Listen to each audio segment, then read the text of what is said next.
Sit down. I'm sorry, that was like kind of commanding. Sit down. Relax. We're gonna talk about the best books of 2023.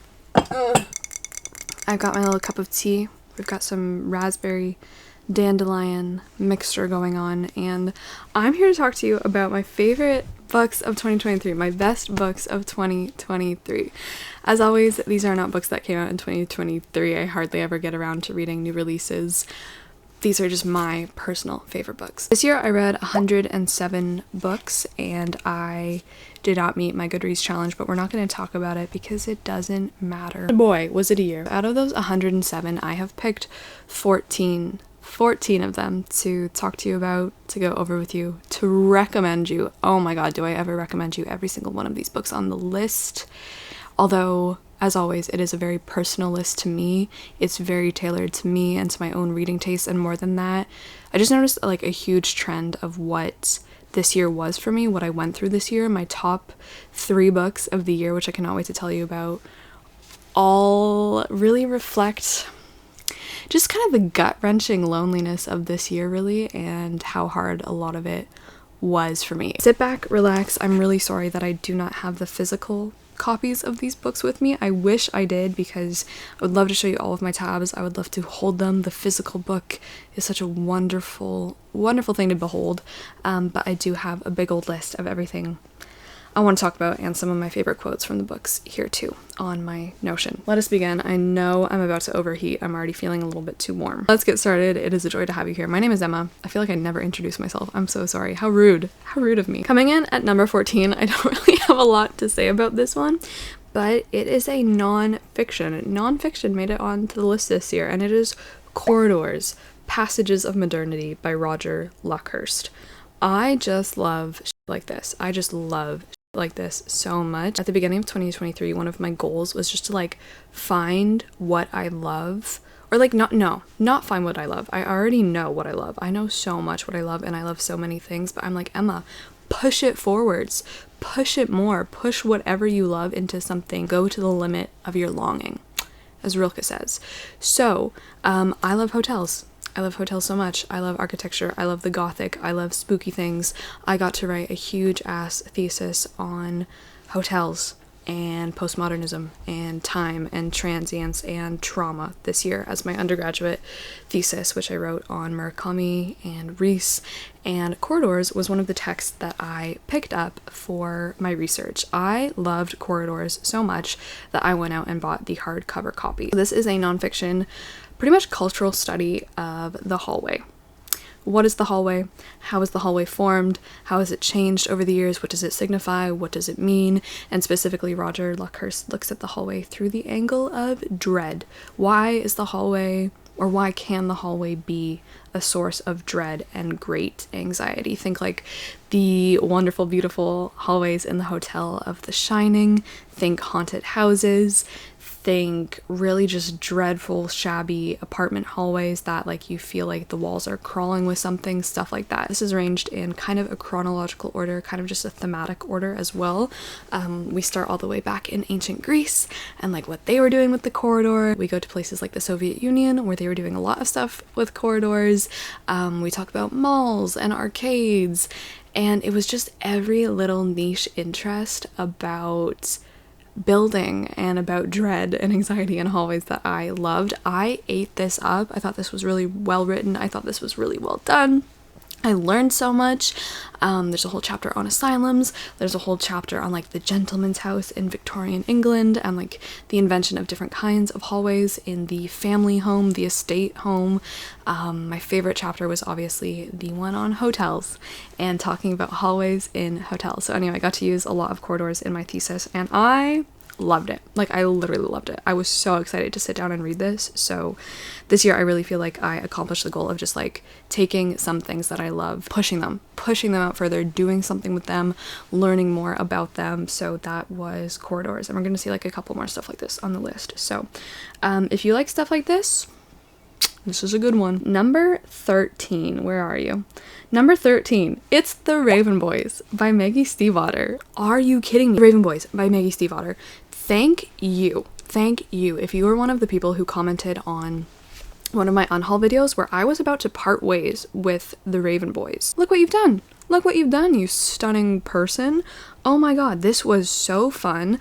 I loved Maggie Stiefvater as a teenager. I ate up her Shiver Me series, which is about, I think it's called Mystic Falls.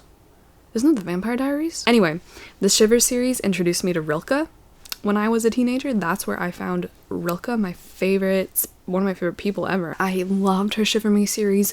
I loved the Scorpio races, and I read a couple other of her books as well as a teenager, but for some reason I never got around to the Raven Boys, and then by the time I was an adult, I was just kind of like, you know what, I don't think this is going to be really good. I don't think I'm going to like it. I had some people in my life tell me I wasn't going to like it, and I was ready to part ways with it. But thank God you made me cling on to it, because this was so good. I read this for one of my videos this year, which was reading your favorite books, and now look where it is. This is so fun. This is about a young girl named Blue Sargent. Ignore the name, keep right on going. She lives in a family of clairvoyants. They have powers to see visions, to see the future, to predict certain things, but of course they're never very specific. Although, one of the prophecies made about Blue is that when she finds her true love, when she kisses him, her true love will die. And so this has kind of affected Blue in a number of ways. She's like, that's it. I'm just never going to find love. That's too bad. I'm never going to smooch anyone ever. This changes when one night she goes to the graveyard, because every year her family goes to the graveyard, the local cemetery, and they take down the names of the dead of the future of that year as their ghosts walk through the graveyard. And Blue, who has no clairvoyant ability herself, she has nothing. She can only act as kind of like an amplifier to others around her to magnify their own abilities. She, for the first time, sees a boy in the graveyard walking on by, and he's like, my name is Gansey. Gansey happens to be part of the Raven Boys, who are this group of 4 boys who all go to Egley and B prep school. They're rich, they're obnoxious, they're maybe a little full of themselves, and maybe these are all ideas that only Blue has about them. So obviously Blue's life and the lives of the Raven Boys collide, connect. There's so much going on in this novel. There's a lot about Welsh mythology, because Gansey's thing is like trying to find this ancient Welsh king who is supposedly buried in Vermont. Are we in Vermont? The writing, guys, was so good. Round of applause for Maggie Stiefvater. She is so good at what she does. She's so talented. The characterization was great. This was written in such a fun, quirky little way that to me was like, it never crossed into the cringy. It was always new and fresh and exciting. I love her writing style, and I feel like The Raven Boys was such a wonderfully weird novel that it like really matched her style of writing, which was cool. It was spooky, it was unsettling, it was cozy, it was cute. You get to know a lot of people in this book. Blue's mother's kind of friend circle is really fun, so I just loved everything about it. The twists and the turns got me every single time. The way that they were handled was like expert level, in my opinion, especially in a young adult book like this. I really think, I don't know, I haven't met any young adult books in the past few years that do it like The Raven Boys does it anymore, and that's a shame. But the one quote that I have down from here is, he cared for languages dead long enough that they wouldn't change on him. Thank you to The Raven Boys. Oh my god, I've already been filming for 13 minutes and that's only 2 books. Okay, all right, number 12 best book of the year is The Hotel by Robert A. Davidson. So I actually checked this one out of the library because at the beginning of the year, as I said, I was jumping on that train of trying to push my interests as far as I possibly could, and then I loved it so much, and then all of a sudden I had the opportunity to write my thesis on stuff like this.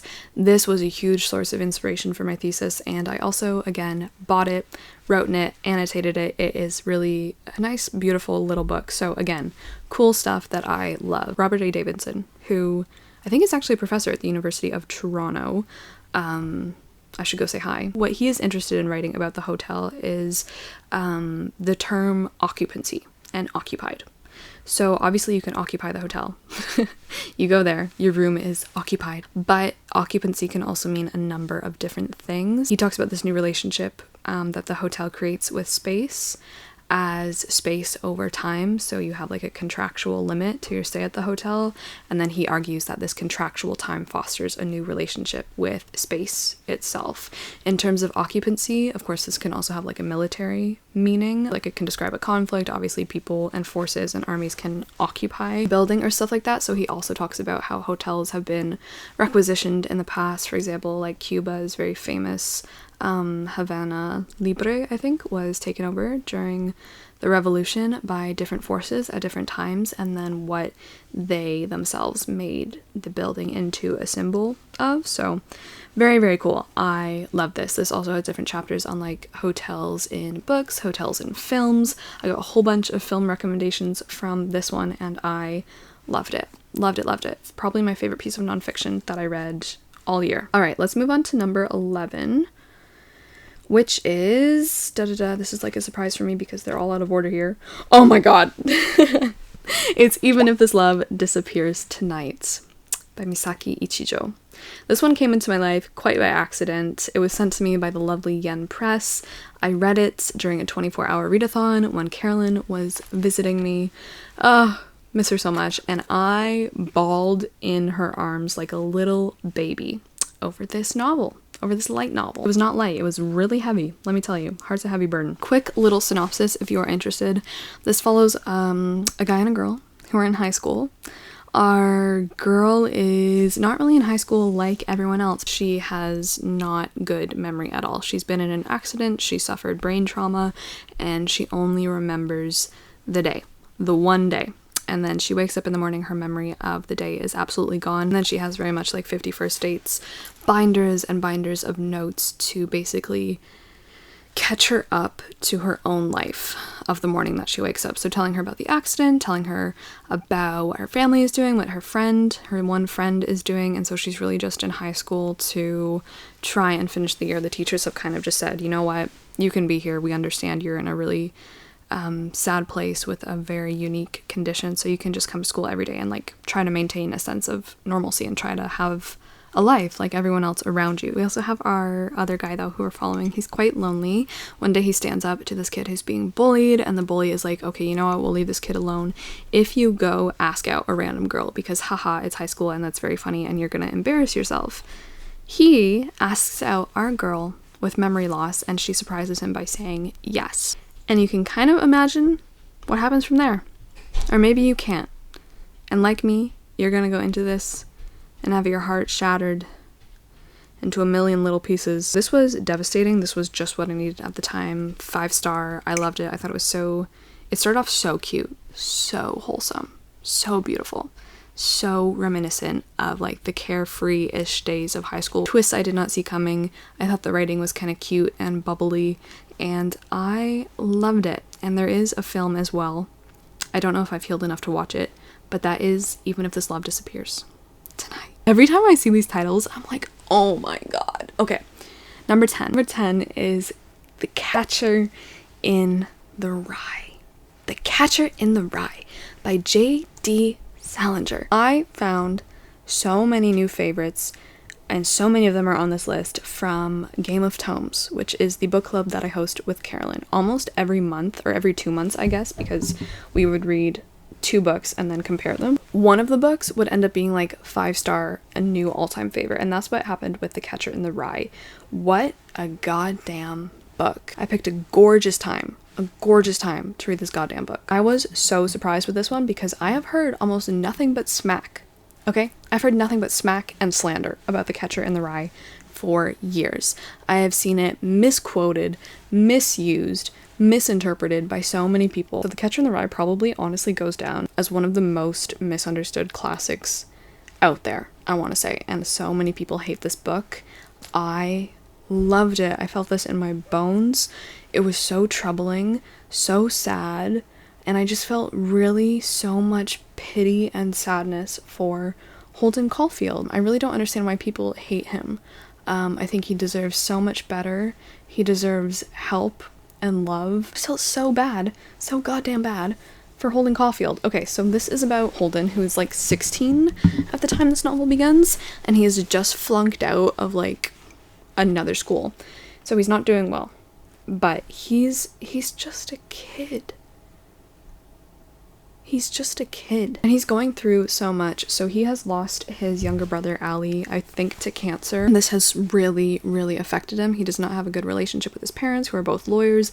And he also has this younger sister that he just absolutely adores. And their relationship is really wholesome. But he's in New York City, and he is so lonely. I think The Catcher in the Rye had the perfect ending to me. Just really, really, really, really the perfect ending. And The Catcher in the Rye, I think, has one of those when you read the ending, you kind of remember where you started the book, and it just recontextualizes so much. I think it's really brilliant. I think it hits on so many difficult truths, so many difficult experiences. There's a lot going on behind the scenes in Holden's life that he's like not admitting to himself is going on. And this leads to some pretty severe breakdowns later on. And he's also someone who is just so fed up with the phoniness, the fakeness of the world, and he really just wants to go move into a cabin in the woods and chop logs for the rest of his life, and I just really appreciated that. Let me read you a couple quotes. I'm quite illiterate, but I read a lot. Certain things, they should stay the way they are. You ought to be able to stick them in one of those big glass cases and just leave them alone. Among other things, you'll find that you're not the first person who is ever confused and frightened and even sickened by human behavior. You're by no means alone on that score. You'll be excited and stimulated to know. Many, many men have been just as troubled morally and spiritually as you are right now. Happily, some of them kept records of their troubles. You'll learn from them if you want to. Just as someday, if you have something to offer, someone will learn something from you. It's a beautiful reciprocal arrangement. And it isn't education, it's history, it's poetry. Loved it, absolutely loved that so much. So Catcher in the Rye is 100% number 10.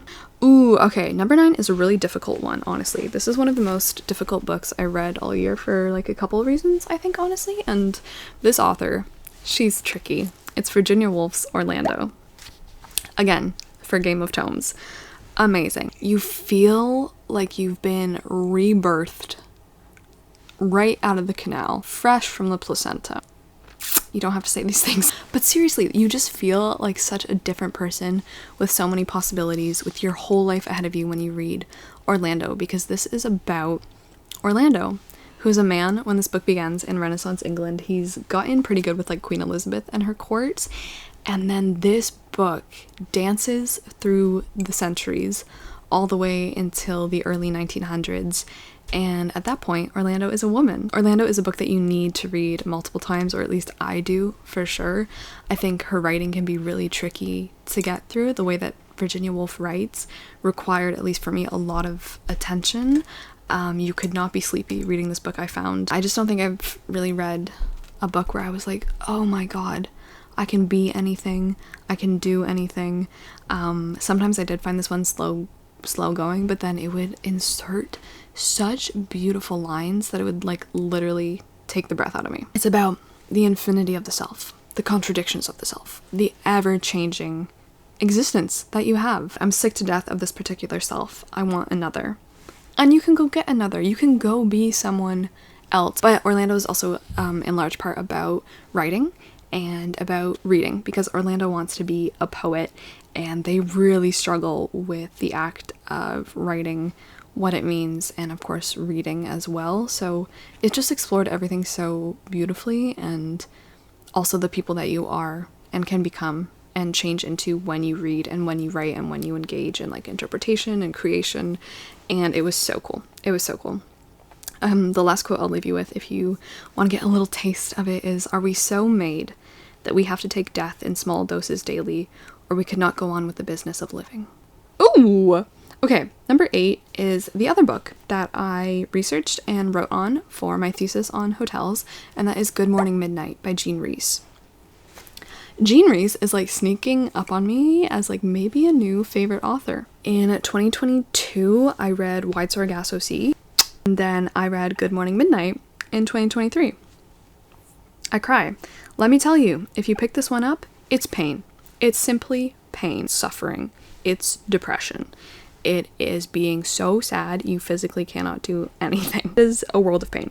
I saw some of the worst parts of myself in Good Morning Midnight, And I was like, oh, hell no. This is a mirror I do not want to be reflected in. Hotels. It also deals with hotels, which is why I got to write on it as part of my thesis, because this follows a woman named Sasha. Her real name is not Sasha, but it doesn't really matter. But it does matter. She has just arrived back in Paris after a stint in her homeland, England. She is back in Paris ostensibly to just buy some new clothes, spend some cash, and just live a little bit.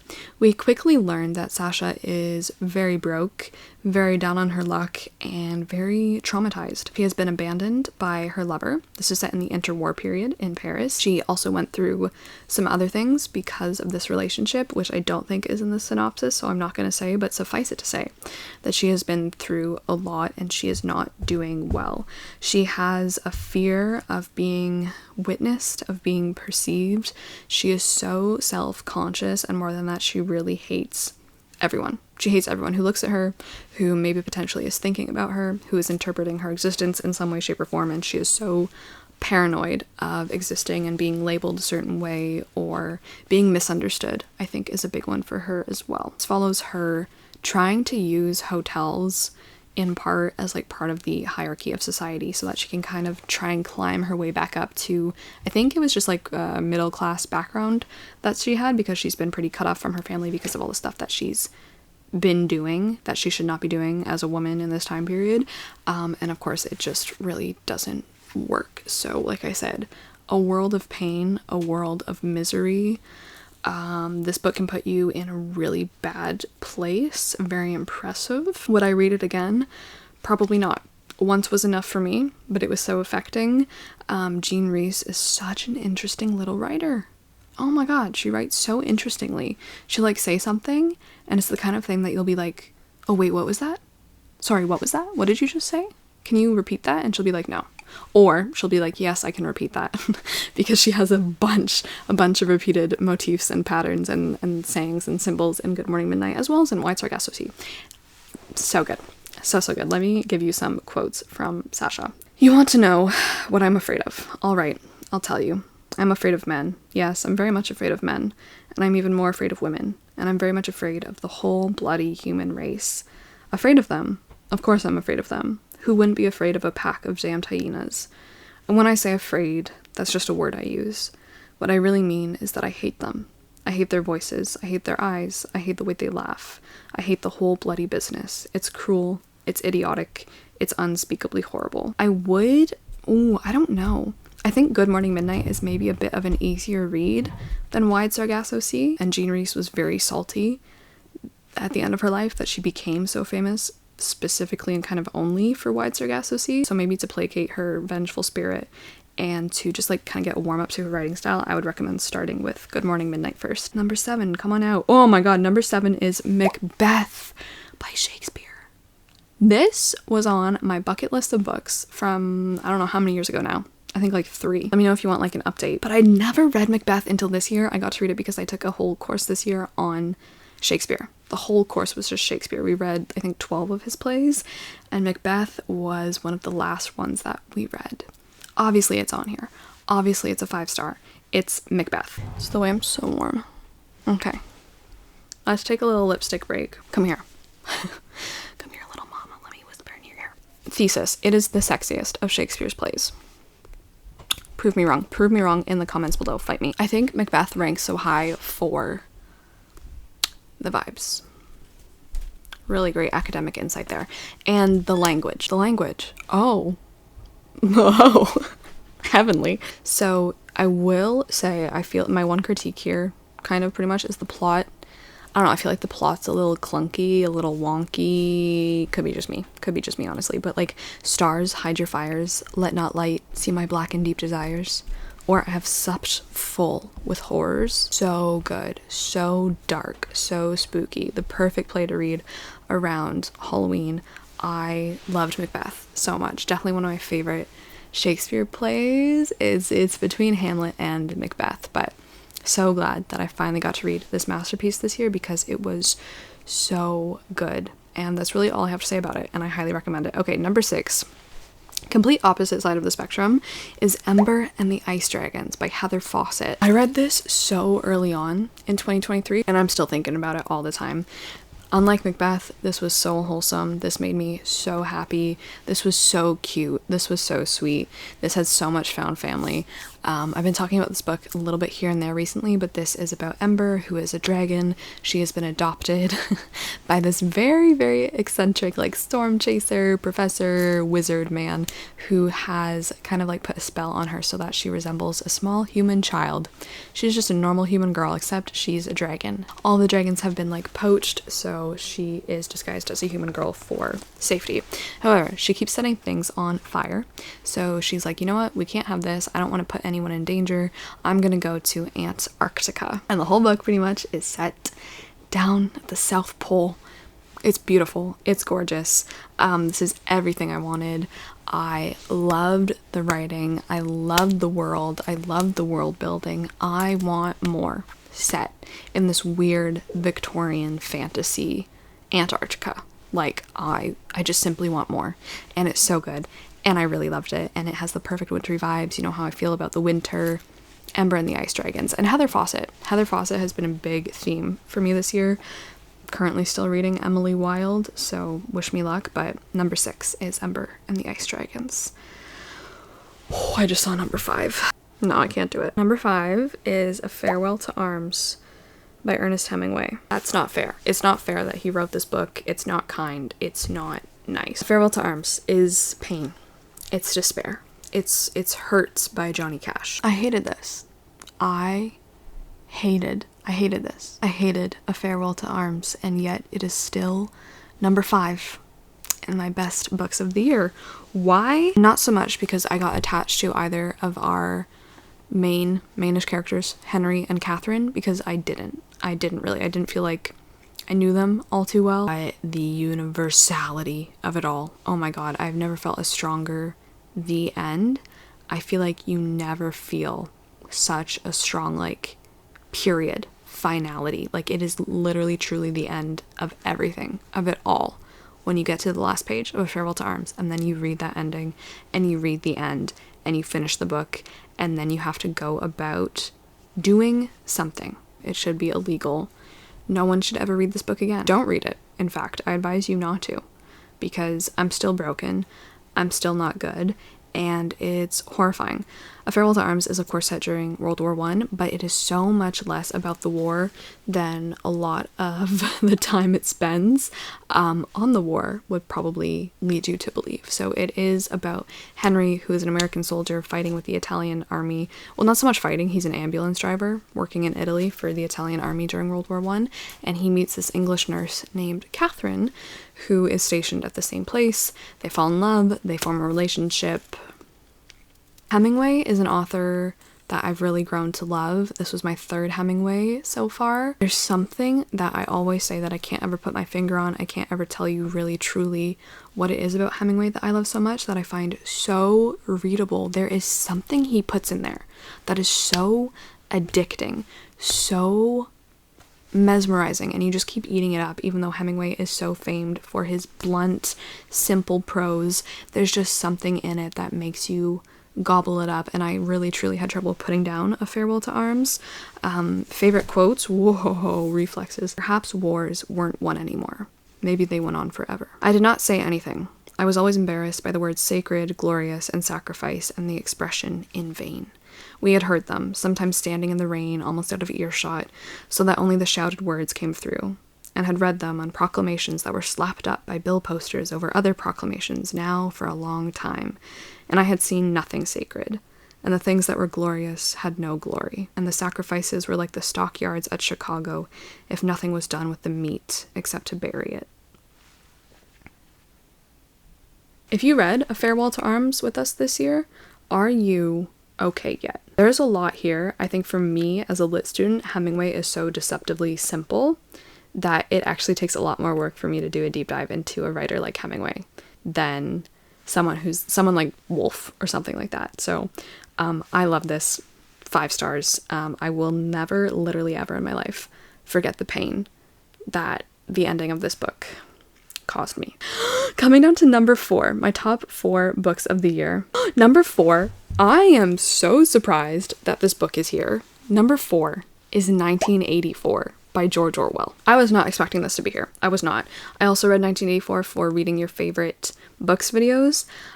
This one hurt too. This captured so many of the things and so many of the topics and the themes and the questions and the troubles and the worries and the anxieties that I've been feeling for the past year and just thinking about more and more and more. 1984 is the classic dystopian set in a world controlled by Big Brother, who monitors everything you do, everything you say.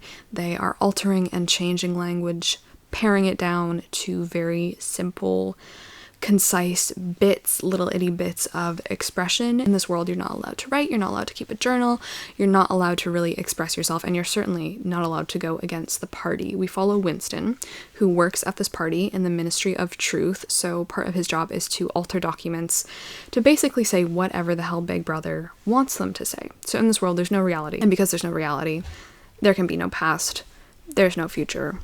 You get the drill. Sometimes it was a little bit too much. I want to say it was too in your face. It was too flashy. I'm such a sucker for anything that talks about the past and about memory and about altering the past, or like, how does memory work? How does narrative play into that? I am such a sucker for that, and I loved it. I think it is so relevant.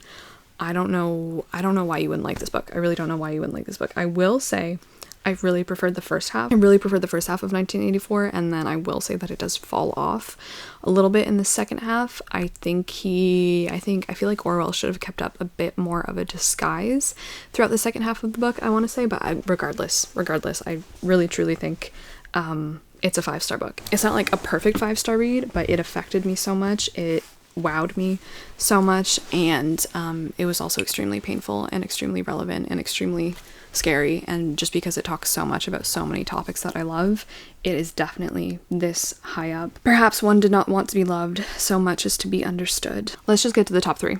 It's the moment we've all been waiting for. Number 3. My third favorite book of the year is The Brothers Karamazov by Dostoevsky. Again, Game of Tomes. I love you. Carolyn, we picked some good ones. I think about this book all the damn time. God rest my soul. The tomb won't close. Stained glass windows in my mind. I regret you all the time. I can't let this go. I fight with you in my sleep. The wound won't close. I keep on waiting for a sign. I regret you all the time. This is a book to me that, I feel much better to have it all in my head and have the experience of reading it and now be able to sit with the full book in my mind and think about it rather than actually read it, if that makes sense. There's a few books like that are like that to me, but I don't think any of them have ever ranked this high in terms of after the fact that I've read the book, I come to enjoy it so much more. It's a book that I think takes a long time to wash through you, to change you, to affect you. The reading experience, it's a long book, first of all, but the reading experience can be tedious. Dostoevsky does go on a lot of little rants and large tangents, but so worth it. I'm not even going to tell you what this is about. The title says it all. It's about the Karamazov brothers, 3 of them, in fact. The youngest, Alyosha, who is a novice training to be a monk. We have Dmitri, who is the oldest. This book is about a crime that he may or may not commit, and it is a detective novel. It's a book about the law. It's a book about justice. It's a book about finding out the truth. And we have the middle child, my beloved Ivan. Ivan, have I ever been seen really truly in the ways that I feel like I've changed in the past few years as I've been seen by Ivan and seen myself in Ivan? I don't think so. Ivan is maybe the most absolutely human character I've read from in so long. The way that he contradicts himself, contradictory desires in his heart, what he wants, what he values, what he prizes, what he loves, what he hates. Ivan is just this, I think, universal person that we all struggle to either be or not to be, and I loved him endlessly. So the Brothers Karamazov is just an absolute experience. Torturous at times, but it does get so many philosophical debates that I am so interested in. Religion is a huge topic in this book, obviously. Different ideas of existence, and so many good conversations between Alyosha and Ivan about different subjects like that. I do not have my copy here, and these are quotes from a different translation, so unfortunately to me they're not as good as the translation that I read for. I think you'll still be able to get a little bit of an idea of why I loved it so much. So you will burn and you will burn out. You will be healed and come back again. And then this one is from Ivan. Though I may not believe in the order of the universe, yet I love the sticky little leaves as they open in spring. I love the blue sky. I love some people, whom one loves, sometimes without knowing why. I love some great deeds done by men, though I've long ceased perhaps to have faith in them. Yet from old habits, one's heart prizes them. I shall not weep from despair, but simply because I shall be happy in my tears, I shall steep my soul in emotion. I love the sticky leaves in spring, the blue sky, that's all it is. It's not a matter of intellect or logic, it's loving with one's insides, with one's stomach, with one's guts. So that is number 3, and Ivan is definitely one of the loneliest characters. Probably in a long time, for me, I think. But he also really relates to this next character, who is perhaps even more lonely and misunderstood and outcast than he is, and that is Grendel. And he appears in Grendel by John Gardner, which is my second best book of the year, second favorite book of the year. John Gardner in here takes Grendel, who is the villain in Beowulf, the English saga, the Old English poem, and he writes a whole book about Grendel. In Beowulf, Grendel is this kind of unthinkable, unimaginable mismatch of a man/monster. We don't really know what he looks like. He's kind of beastly. At sometimes he appears to be able to pick up like 30 men at once. He eats the Danes, the soldiers, and he's just something else, something otherworldly. And here, Gardner just like talks so much about Grendel's role as the outcast, as the exile in Beowulf. Grendel is part of the land along with his mother before the Danes come and start to take over the land and start to do different things and basically start to set up society as we kind of know it and recognize it now.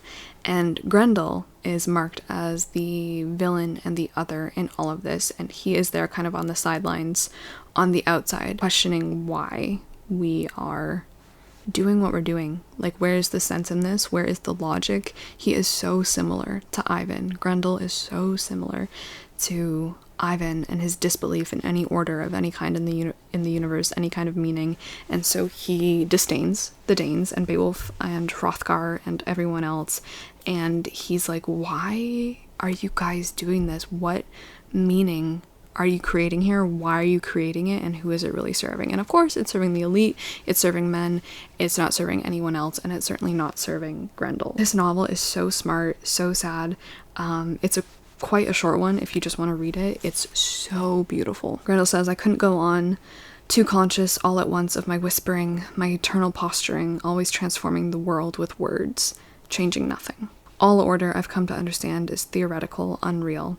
A harmless, sensible, smiling mask men slide between the two great dark realities, the self and the world, two snake pits. It did a lot for me. It also talks a lot about language, and I just love that. Any book that talks about language, yum. My favorite book of the year, my best book of 2023, I don't know. I don't know fully why this is here yet, but I know it intuitively in my heart that this is my favorite book of the year. And it might surprise you, and I don't think it's a book that is going to be probably anyone else's favorite book of the year. I really don't think so, and I don't think a lot of people are actually going to enjoy this book. For me, Dance, Dance, Dance by Haruki Murakami is my favorite book of the year. I have loved Murakami for a while now, for years now, but last year, the year before, I decided to start reading him chronologically. And so Dance, Dance, Dance is actually not his fourth book, but the fourth book in his series called The Rat Cycle. First 2 novellas, and then A Wild Sheep Chase, and then Dance, Dance, Dance comprises the Rat trilogy, which all follows the same unnamed narrator, exits university, gets into the working world, marries, divorces, and grows into his mid to late 30s. Dance Dance Dance is also the book that I chose to write half of my thesis on as well. This was the other novel along with Good Morning Midnights. You would think maybe because I spent so much time with this book this year, it was just incredible, and I think for a lot of people maybe that would make them hate the book. For whatever reason, I just grew closer and closer to it, and I seriously think about Dance Dance Dance like every other day. I think the people that like get Murakami in the way that like they feel that the book is made for them, speaks to them. I just am really so enthralled with everything that he writes. I think he blends the mundane and the magical, and apparently cat hair. That's actually very symbolic. So well, I love him. And I loved Dance Dance Dance. To not spoil the series for you, but just to give you an idea where this book begins, we follow our unnamed narrator. He's lost it, guys. Like, he's gone off his rocker, and so much of this book is about loss and just losing things. Not even like huge devastating trauma, but just like the everyday things that you misplace as you grow older, whether that be people, things, places. He is divorced. He's working a job that he hates, that he thinks is meaningless, and he keeps having flashes of this old hotel that he stayed at in the past in one of the other books in the series, and visions of a lover that he stayed there with. And he's like, I need to go back to this damn hotel, the Dolphin Hotel. And so this book chronicles him going back to the hotel and everything that happens to him after he goes to the hotel. Once again, like, just even putting aside the hotel and the architecture and the postmodernism, this book is set in the 80s, the boom of the 80s in Japan. So it's so much about capitalism, and specifically our character hating on capitalism, like seeing the world kind of just go into this place that he never wanted it to go into. He is fading from a reality that is moving so much faster than he is. There is so much music in this book. I have a whole playlist. It is, I mean, I've been tracking every single song Murakami ever mentions, but Dance Dance Dance has the most music in it so far. I don't know what it is, but the way that he writes about even just like our character going out to get coffee, getting a couple things at the grocery, coming home, making spaghetti, going out to the hotel. He is so alone. And sometimes he is very lonely. But in his aloneness, like, he just has such an opportunity to experience the world.